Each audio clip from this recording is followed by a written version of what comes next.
Hello students, welcome to the social science class. We are continuing the chapter foreign trade and integration of market. हमने previously foreign trade में study किया कि producers को क्या benefit होता है और बायर्स को क्या बेनिफिट होता है और मल्टीनेशनल कंपनीज किस तरह से सेटअप हुई हैं, हमारी सेटअप होती है, क्या फैक्टर्स हैं, वो क्या बेनिफिट्स देखती हैं, किस तरह से सेटअप हुई। और ये फॉरेन ट्रेड आज का नहीं, हिस्ट्री के प्रोजेक्ट पुराने जमाने से चला आ रहा है, आज से नहीं, पुराने से। ठीक है, इंटीग्रेशन। अब हम इसके अंदर एक आपकी बुक्स के अंदर एक येलो ब्लॉक बॉक्स में एक एग्जांपल दी गई, चाइनीज टॉयज इन इंडिया। मैं उसको डिटेल में एक्सप्लेन करती हूँ। Chinese toys in India, toys sold in domestic market at higher prices. जो टॉयज थे इंडिया के अंदर जो पहले सोल्ड होते थे बिफोर फॉरेन ट्रेड आने से पहले की बात है, क्या होते थे, टॉयज जो होते थे वो कॉस्टली होते थे। जो भी मार्केट में बनाया टॉयज मैन्युफैक्चर किया डोमेस्टिक से, तो क्या किया, वो हायर प्राइस पे सेल करते थे क्योंकि फॉरेन ट्रेड तो था नहीं, मोनोपोली थी डोमेस्टिक मार्केट की। जो भी बनाया वो इतने, जो भी डॉल्स बनाए, बाबीज बनाए, जो भी एक्सेट्रा, मैं एग्जांपल्स ले रही हूँ, वो टॉयज बहुत कॉस्टली होते थे। और इसलिए एक तो वो, इसका एक डिसएडवांटेज ये था कि हर कोई खरीद नहीं सकता, बहुत कॉस्टली होते थे। ये बार तो पेरेंट्स अवॉइड भी कर देते थे। ये बिफोर फॉरेन ट्रेड किए। अब क्या हुआ, जब फॉरेन ट्रेड आया, Chinese manufacture learn an opportunity to export toys in India lower price पे।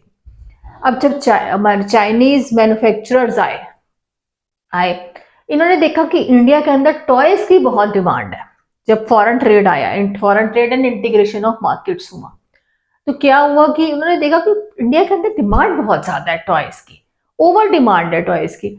तो टॉयज की डिमांड है, तो इन्होंने क्या किया, इनको अपॉर्चुनिटीज मिल गई कि हम लोग अपने टॉयज बना के एक्सपोर्ट करके अपने learn and opportunity to export toys in India. इनको अपॉर्चुनिटीज मिल गई, ज्ञान, इनको नॉलेज आ गई कि इंडिया के अंदर इतनी डिमांड है, तो हम अपने टॉयज बना के इंडिया, वो क्या करते हैं, लोअर प्राइस पे सेल करते हैं।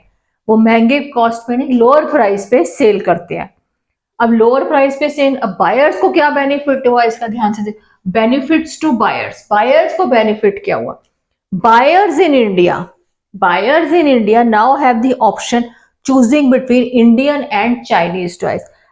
मैं बायर हूं, मैंने टॉयज खरीदना है, अब मेरे पास क्या आ गया, चॉइस आ गई, इंडियन टॉयज भी है और चाइनीज टॉयज भी आ गए, मेरे सामने आ गए। अब चाइनीज टॉयज भी आ गए, अब क्या करना है, अब आप क्या करो, एक ही एक ही प्रोडक्ट, सपोज एग्जाम्पल, एक ही टॉय है, एग्जाम्पल ये एक टॉय है, ये 100 रुपीज का मिल रहा है, वो चाइनीज जो है वो क्या मिल रहा है, 50 रुपीज का। अब आप एज अ बायर आप ये सोचोगे क्या करें, हम लोग 100 रुपीज पे करेंगे कि 50 रुपीज पे करेंगे, क्वालिटी सेम है दोनों की, तो क्या करोगे आप, 50 रुपीज वाले को चूज करोगे एज अ बायर। तो क्या होगा, तो चाइनीज टॉयज जो है वो चीपर प्राइस है, न्यू डिजाइन है। चाइनीज के जो टॉयज है वो बहुत कम रेट में मिल रहे हैं और न्यू डिजाइन, न्यू टेक्नोलॉजी मिल रही है जो पहले नहीं होती थी। न्यू टेक्नोलॉजी, बहुत डिफरेंट डिफरेंट टॉयज जो है चाइनीज ने इंडिया के अंदर लेके आए हैं, डिफरेंट, और बहुत रीजनेबल रेट पे भी मिल रहे हैं। तो क्या होगा, इन ए ईयर के अंदर 70 to 80% toy shop have been replaced Indian toys with Chinese toy. In a year, जब फॉरेन ट्रेड आया, Chinese manufacture, in a year के अंदर 70 to 80% टॉयज की जो शॉप थी ना, वो रिप्लेस्ड हो गई इन चाइनीज टॉयज के, सारी की सारी बदल दी गई, इंडियन टॉयज की जगह पे चाइनीज टॉयज आ जाएगा। ठीक है, अब आ गया,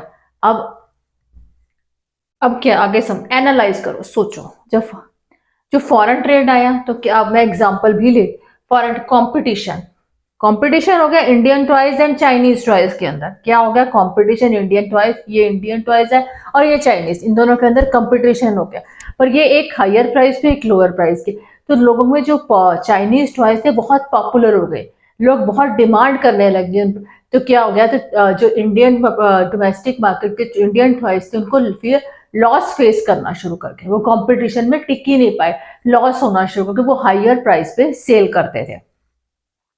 मार्केट है, इससे बेनिफिट चाइनीज मैन्युफैक्चरर को क्या बेनिफिट हुआ, इनके मार्केट, क्योंकि लोगों में डिमांड ज्यादा थी तो मार्केट एक्सपेंड होने लग गया इंडिया के अंदर चाइनीज प्रोडक्ट्स का, टॉयज का मार्केट एक्सपैंड हो गया, बढ़ गया। मैं आपको एक एग्जांपल देती हूँ। जब सब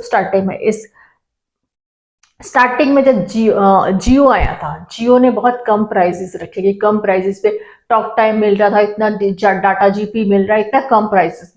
तो अदर जो वोडाफोन, आइडिया, जो भी कंपनीज, डिफरेंट कंपनीज, जो वो क्या थी, लोगों में कम प्राइस वाला मिल रहा है, लोगों में क्या होगा, जियो पॉपुलर हो गया, डिमांड होने लगी जियो की कि जियो की प्रोडक्ट, जियो का सिम ले लो। जो इतनी ज्यादा मार्केट में उन्होंने कवर कर लिया कि जियो हॉट और चैनल रिप्रेजेंट कर दिए, क्या कर दिया, तो जो दूसरी कंपनीज थी उनको लॉस होना शुरू हो गया, वो उनके सामने टिक नहीं पाए। ओनली एक एयरटेल कंपनी थी जो उससे कम्पीट करती रही उस टाइम पे भी।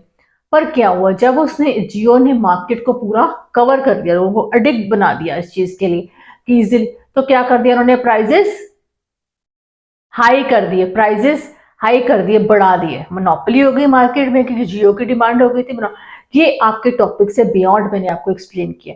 अब देखो, अब ये चाइनीज जो है वो लोअर प्राइस पे टॉय सेल कर रहे हैं इस पर आगे आगे आने वाले टाइम में, मोस्ट टाइम में क्या होगा, अभी तो ये लोग जब इतना डिमांड, मार्केट एक्सपैंड कर लेंगे कि मोनोपोली हो जाएगी कि लोग इनके एडिक्ट, तो क्या होगा, ये प्राइजेस हाई कर सकते हैं कि लोगों की डिमांड ज्यादा बढ़ेगी, ये प्राइजेस हाई भी कर सकते हैं।